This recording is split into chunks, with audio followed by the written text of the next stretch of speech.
I welcome Elizabeth Jones from MEP from UKIP, London candidate, for our second meeting at Olay Web TV. We have had the first meeting before the general and local elections, as you recall. This is our second meeting after the elections, which we congratulate you and your party for the success you have shown at the elections in both MEP elections and local elections.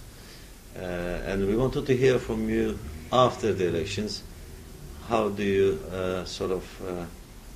find the results and what the future holds for you for next year's general elections and on the way probably to elect your first member of parliament here in the UK? If you can give us some ideas, your views and experiences, especially after the elections and successes you have already achieved as a party, we'll be quite happy. So the European Parliament elections were very successful for UKIP. We got 27.5% of the national vote. We are the first political party to win a national election in place of Labour and Conservatives for over 100 years. That's a tremendous achievement. So we now have 24 MPs, we have 214 councillors, and we're hoping next year in the general election, which will be the 7th of May 2015, to get our first MPs. We are focusing on Thurrock and Essex. We're also focusing on the West Midlands area of the United Kingdom as yielding our first MPs. I stood for the London region as MEP. Unfortunately, we only returned one MEP candidate. That's the existing MEP, Gerard Batten. However, we did double our vote. We went from 10.5% to about 17%, which is not a huge success, but still is not a backward step. And it's a great pleasure to see that the Lib Dem candidate did not succeed, and Baroness Sarah Ludford was not returned as an MEP in London. So far so good. We're moving forward in a steady manner. It's a very pleasing result for a party that started in 1993, and the sole premise of the party is immediate removal from the EU so that we will save ourselves having to pay £55 million a day to the EU, and we can plough that money back into ourselves. I stood in Lambeth for Ferndale ward. Lambeth is a very Labour area. However, Lambeth would benefit significantly if the EU monies were ploughed back into the United Kingdom. There are 23,000 people on the housing list in Lambeth. About a quarter of the homes are described as not decent. And I think about 50% of the social housing is overcrowded. Clearly, Lambeth does need a significant housing project. This could be funded by the £55 million a day being ploughed back into the United Kingdom and shared out locally. So I can only see it as a positive for people to vote UKIP so that we can leave the EU and concentrate on funding this country ourselves. The other point that I wanted to raise is that I remember we talked a lot in our first meeting about immigration. Yes. And I kept coming back to immigration. Sure. And I wanted you to explain to us where your party stands when you say immigration, and I also wanted to have clarification. Are you talking about the immigrants outside the EU, or you're also calling immigrants within the EU? So it's as a word itself, immigrant obviously covers everybody. Sure. And I was specifically, I remember I was trying to get you to specify which immigration you're talking about or your party is talking about.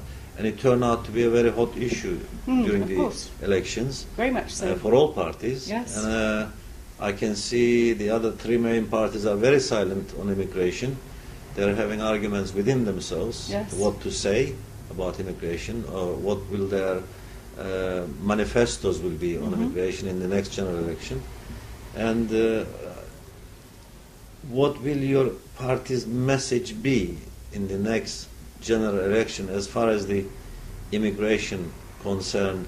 Will you be arguing mostly on controlled immigration, whereas you're not against immigrants, but as long as it's under control, where it does not affect free immigration, free borders obviously may affect all of us in this country. Of course. Whether it's the hospitals, health schools, services, schools, housing, Yes. and so on. So I would like to hear Of course. on these matters what your party thinking and what do they intend to say to the electorate. Of course. What we would be saying to the electorate, we want to leave the EU.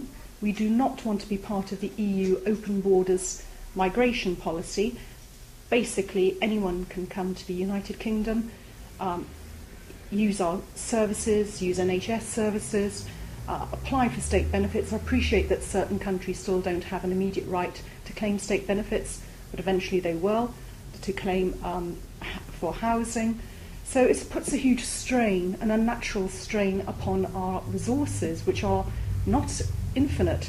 Now, what UKIP would want to put in place would be a point system similar to the Australian migration system, whereby it is entirely fair, it is not racist at all, because if you satisfy those points, you will be allowed in, no matter where you're from, which is entirely fair. It's much fairer than the current open borders EU policy, where anyone within the EU can come to the United Kingdom, but people outside the EU can't. For instance, the Turkish-speaking peoples are subject to the ECAA. I understand that they can come here if they have business visa or business status. They can come here, and after that apply, I believe, is for the Tier 2 system, which again is a point system, such as similar to the Australian system.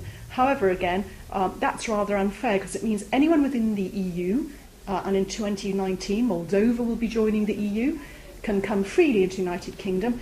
They may have nothing to bring. They may not be enhancing the United Kingdom's economy or cultural life in any way.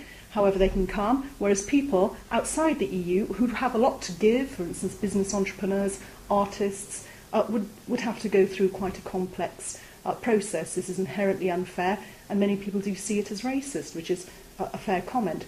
So we would say we want the same system for all people, and not to give priority to EU members. And obviously, if we left the EU, we'd be able to put that in place. I think it's much more clear now than our first meeting. Obviously, this is about immigration, and what's the next topic in the general elections of your party, UKIP? Well, I think the next stage will be actually the issue, do we as a nation still want to hold on to first past the post?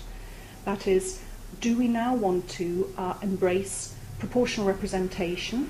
Do we now want to embrace a system whereby we can positively and actively remove MPs who we say are not supporting a constituency and not acting in constituents' best interests? At the moment, we don't have this in place at all.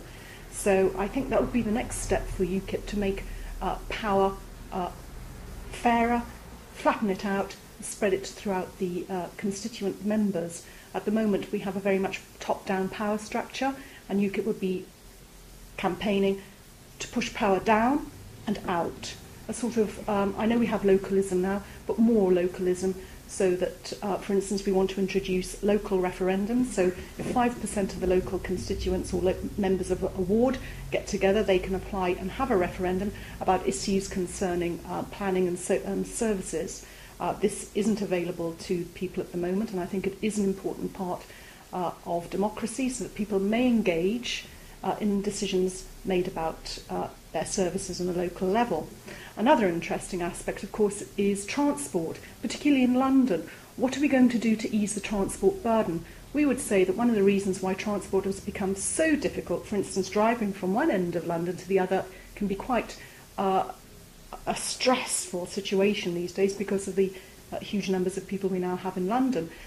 In Liverpool, in October of last year, the Labour Liverpool Council actually removed all bus lanes, and they're having a 9-month experiment to see if that actually frees up congestion, and does that make better use of road space. And I shall be watching with great interest to see the results of that incredibly radical decision.